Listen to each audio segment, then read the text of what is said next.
Alors bonsoir, directement de Phnom Penh. Vous savez, Phnom Penh, ce n'est pas strictement les Killing Fields, ni L21, mais c'est aussi une ville très joyeuse. Je suis à quelques pas de l'hôtel, sur la rue 172, numéro 172. Par chance qu'ils mettent des numéros aux rues, sinon on ne s'y comprendrait pas, hein, avec les noms très difficiles à prononcer. Alors donc je suis dans un bar qui s'appelle The Big Easy. On joue au pool, il y a la télévision, différents programmes, dont ici c'est du cricket, derrière course automobile.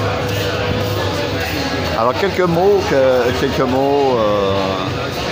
de ma journée d'aujourd'hui, qui est celle qui devait répondre à l'objectif de mon voyage, soit de me rendre dans les Killing Fields et ensuite d'aller visiter, passer quelques heures au musée du génocide à Phnom Penh, celui qu'on appelle le S21, le quartier général de Duc.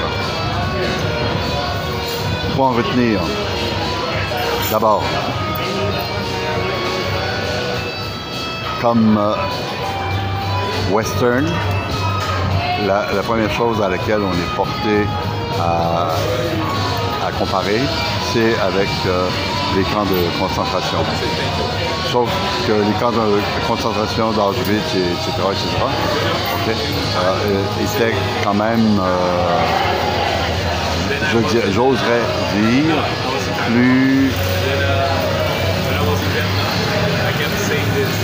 plus ou moins.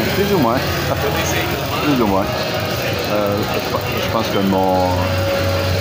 mon raisonnement part d'un mauvais point de vue. Dans les deux cas, autant chez les fascistes que chez les Khmers rouges, c'est exactement la même base, une base dogmatique, une base sur laquelle on élimine les gens qui finalement nuisent un peu à notre doctrine. Ici, c'était ceux qui, de près ou de loin, s'opposaient à l'installation de la pensée de Pol Pot et ses comparses. Donc, d'abord Killing Fields. Killing Fields, un film d'ailleurs a porté ce titre et en a bien, je crois, décrit un peu la philosophie. C'est un endroit où les gens étaient amenés afin d'être carrément exécutés. Plusieurs provenaient de S21, le projet la prison S21. Si j'hésite un peu, c'est que je viens de sortir d'un restaurant où on a bu un vin très fort, okay, et qu'assis à ce bar, j'ai une bière devant moi. Alors, excusez un peu les hésitations. Alors, dans Killing Fields, on y entre et on nous propose, et heureusement d'ailleurs, un audio tour qui explique parfaitement bien la situation, le lieu, les circonstances et les maltraitances qui ont eu lieu. Toute personne entrant dans ces champs arrivait par camion, habituellement de nuit, et on les conduisait dans des baraques qui allaient être leur dernière résidence. Malgré le fait que déjà auparavant ils avaient été torturés, maltraités, on se permettait ici quand même une petite finale et ils se retrouvaient dans des fosses communes, dans des charniers, à raison de peut-être 400 ou 450 à l'intérieur de chacun des charniers qui pouvaient avoir 5 mètres de creux. On les y déposait, vivants ou morts. Morts, c'était réglé. Vivants, on versait sur eux du DDT afin d'achever le travail. Et surtout pour éviter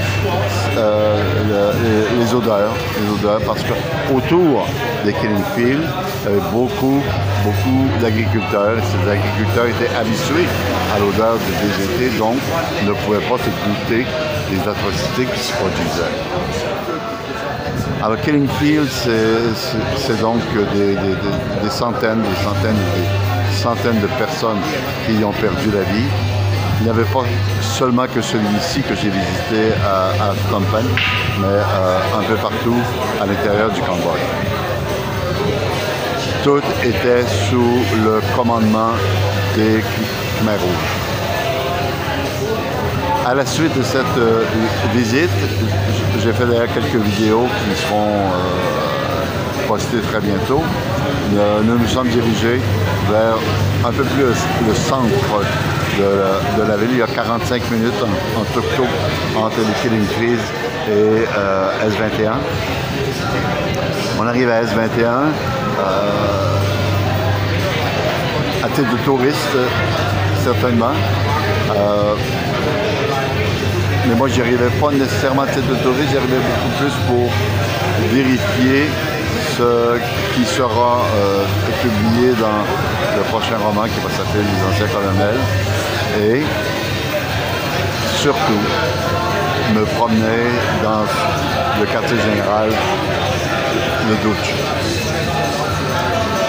On a transformé l'endroit qui était d'abord un lycée, une école, en prison.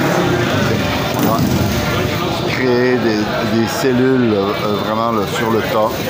Puis on réussit à en sauver les murs qui séparaient un espace qui ne pouvait pas avoir, oh mon Dieu, qu'il n'y avait pas de 3 mètres carrés sûrement, où les personnes vivaient là, attendant leur interrogation, les interrogatoires, parfois à 2 par même, dans ces mêmes cellules. Et ces interrogatoires-là avaient lieu dans le building, le bâtiment A, le premier qu'on voit lorsqu'on entre. Et évidemment, un peu comme Auschwitz, j'imagine, et un peu partout dans ces lieux où sont produits des atrocités, on nous permet de voir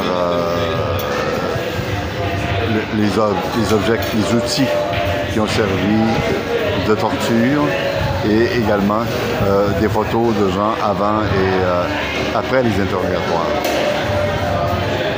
Ce que, sans l'avoir appris, j'ai pu vérifier, c'est qu'aucune personne n'est morte à S21 sans que d'abord Duch ait signé leur arrêt de mort.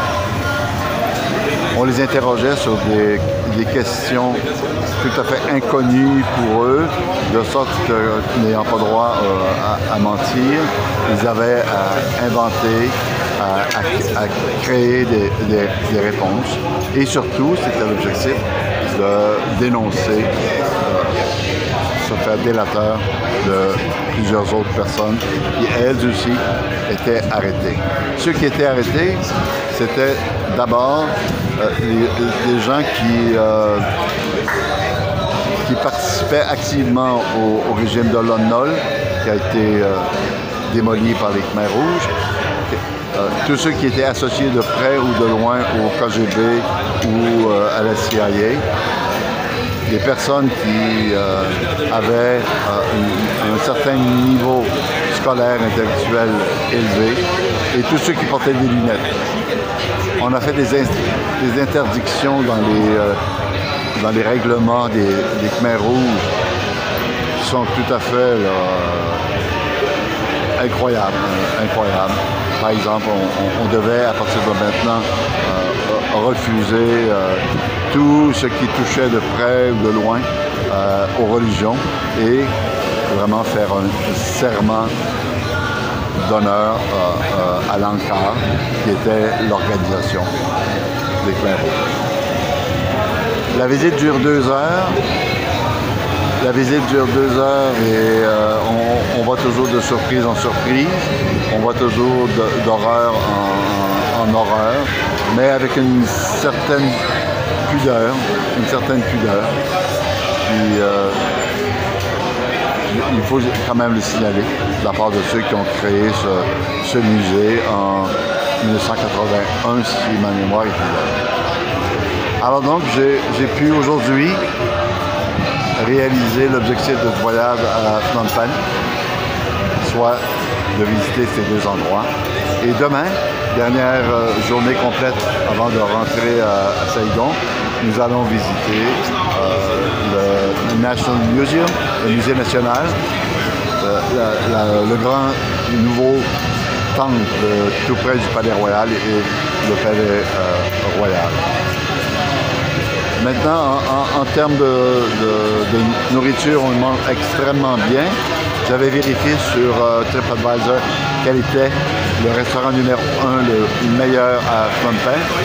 Il s'agit du restaurant KS, K''S, un restaurant français tout à fait extraordinaire. Et vraiment peu dispendieux. À la fin du repas, à la sortie, se tenaient trois types. Le propriétaire du restaurant, qui nous avait offert le dessert d'ailleurs, un dessert sublime. Le chef, qui est un chef français, et un collègue qui fait partie un peu de ce restaurant. On a pu discuter en français. On a pu discuter de ce que je faisais là, comment j'avais trouvé le restaurant, etc. Et ce fut très agréable, parce que on se rend compte, lorsqu'on est dans la recherche d'informations, de documents véridiques, on se rend compte que tout le monde a sa petite pensée par rapport à ça, parfois difficilement vérifiable, souvent difficilement vérifiable, mais toujours, je vais dire, basé sur ça a été l'horreur, pour pas faire, on mettrait pas ça encore plus horrible que ça n'était. Bizarrement, drôlement, j'aurais plutôt dire, le propriétaire de ce restaurant a une tête, je le faisais remarquer, qui pouvait ressembler un peu à celle de Pol Pot. Les Vietnamiens, les Cambodgiens, exemple Nari, qui est notre conducteur de tuk-tuk qui nous a accompagnés aujourd'hui et qui nous accompagnera demain. À 45 ans, donc né en 75, durant les années Pol Pot. On sent très bien, peut-être que ça va se dégeler demain, mais on sent très bien qu'il n'a pas le goût d'en parler. Surtout que lui n'était pas ici à Phnom Penh, mais dans une province éloignée. Il y est venu maintenant pour travailler. Et il était très évasif, me disant qu'il ne comprenait pas tout à fait mes questions, alors que les autres questions que je lui posais en retrait de ce sujet, il parvenait très bien à répondre. Alors qu'il y a une gêne qui est là, une gêne qui peut même se définir comme étant une espèce de crainte. Alors donc, objectif atteint, je peux rentrer à Saigon jeudi et finaliser les anciens colonels en corrigeant 1 ou 2 chapitres à partir de ce que j'ai appris ici et surtout de ce que j'ai vu. C'est évident que l'être humain, il l'a démontré dans son histoire, est capable des pires atrocités. On l'appelle parfois à un devoir de mémoire, mais il semble que ce ne soit pas tout à fait ce à quoi il s'attarde. Des Pol Pot, ils ont existé avant lui, et fort possiblement qu'ils existeront après lui, et encore. Ah, donc je reste encore à terminer ma bière de Big Hazy avant de rentrer à l'hôtel qui est à quelques pas d'ici. À bientôt!